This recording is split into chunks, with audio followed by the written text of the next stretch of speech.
Look at this weird plant. I'm at Rainforest Flora in Torrance, California. It is one of my favorite places to go plant shopping or just walk around. And they have this plant here, which I had never seen before today.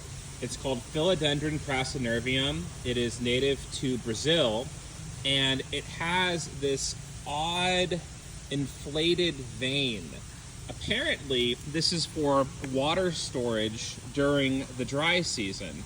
And that doesn't surprise me because if I look at the other characteristics of this plant, it is somewhat rigid, it is waxy, it almost feels like it's plastic.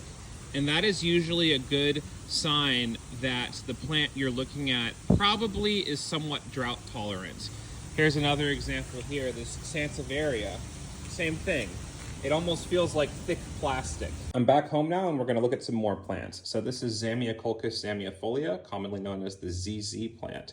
And it has those waxy, plasticky leaves that will help with preventing too much water loss. It has some room for water in the stem because you have to remember, water takes up space, right? Let's say you wanna go on a hike and you want a lot of water, you grab a big water bottle. So that's why these plants have to be thick to store water, because there has to be space for the water.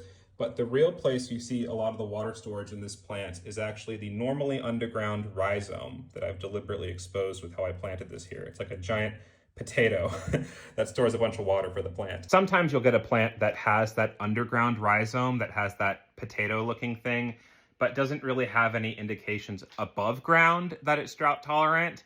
And those plants will often seasonally grow above ground. And then during a drought, that above ground part will wither up, but the underground part is still alive. Another good indicator of drought tolerance is pubescence, which is basically when the plant is fuzzy. This Tillandsia usneoides is commonly called Spanish moss, but it's actually a bromeliad. It's in the same family as pineapples, and that makes sense when you look at how it grows. So there's a little plant, then there's like a little stem, and then another little plant, and then a little stem, and then another little plant. And that's very similar to how a lot of bromeliads grow.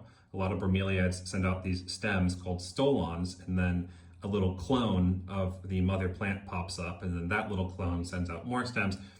And because it has this pubescence, this fuzziness, the water vapor released by the plant can be trapped right above the surface of the plant in like this little microclimate, and then the sun won't as directly hit the epidermis of the plant, which is kind of like its skin. These are all just rules of thumb, but it's an interesting way to make inferences about plants you own or might purchase.